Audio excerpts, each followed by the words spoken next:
हाय नमस्ते। तर चला आज मी तुम्हाला एक खिचडी बनवून दाखवणार आहे साबुदाण्याची। आणि ते बाहेर स्टॉलवर वगैरे कशा प्रकारे बनवतात बघा। आता आपण पण बनवूया। कढई ठेवली, कढई तापू द्यायची, त्यात ओतायचं तेल। आता किती साबुदाणा करणार आहे तुम्ही, किती तेलकट खाता त्याप्रमाणे करा। मी थोडाच बनवणार आहे, माझ्या एकटी पुरतं म्हणून थोडंसं टाकते। ऑइल सगळीकडे लावून घेते जरा। सगळ्यात पहिल्यांदा बारीक काप केलेले स्वच्छ धुतलेत बटाटे, साली काढल्यात आणि त्याचे असे छोटे छोटे काप केलेत। तुम्हाला जर पाहिजे उकडला बटाटला असेल तुमच्याकडे उकडलेला तरी चालतो, मग तो शेवटी जरी टाकला तरी चालतो वरण, असं नाही का नंतर।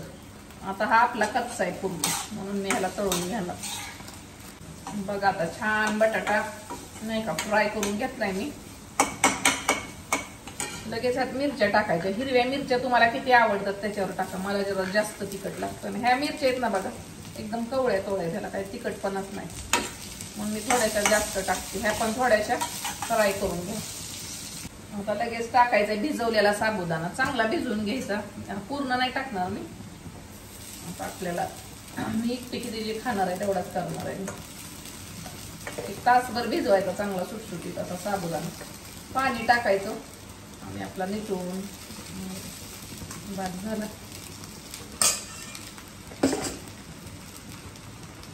एक ते 2 मिनिटं साबुदाणा चांगला हलवून घ्या, खालून वरून असा कच्चेपणा घालून घ्या साबुदाणाचा।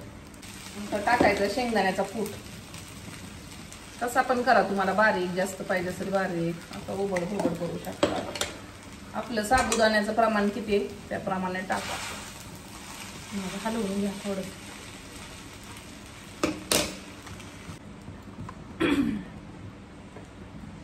साबुदाणा चांगला हलवून झालाय।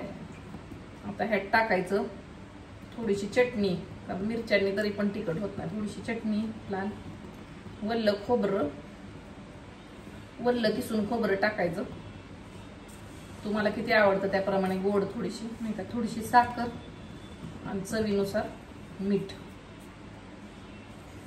हे सगळं उपासाला चालू शकतं ह्यातल्या टाकलेल्या वस्तू। आणि हे चांगलं मग हलवून घ्या।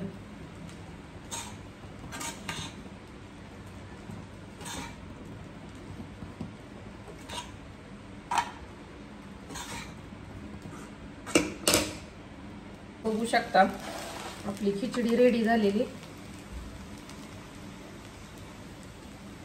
आणि वरून तुम्ही आता इरवी खाण्यासाठी केली तरी वरून कोथिंबीर टाकू शकता। उपवासाच्या टायमाला नाही टाकायची फक्त। तर कशी वाटली खिचडी रेसिपी? मस्त बघा, सुटसुटीत एकदम छान झालेली आपली खिचडी। सोबत दही घेतलंय, लिंबू घेतलंय,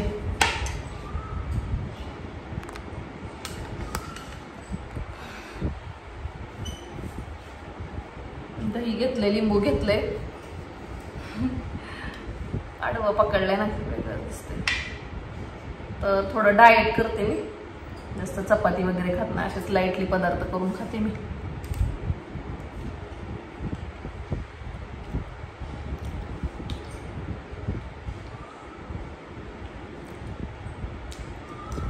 छान झाली आपलं साबू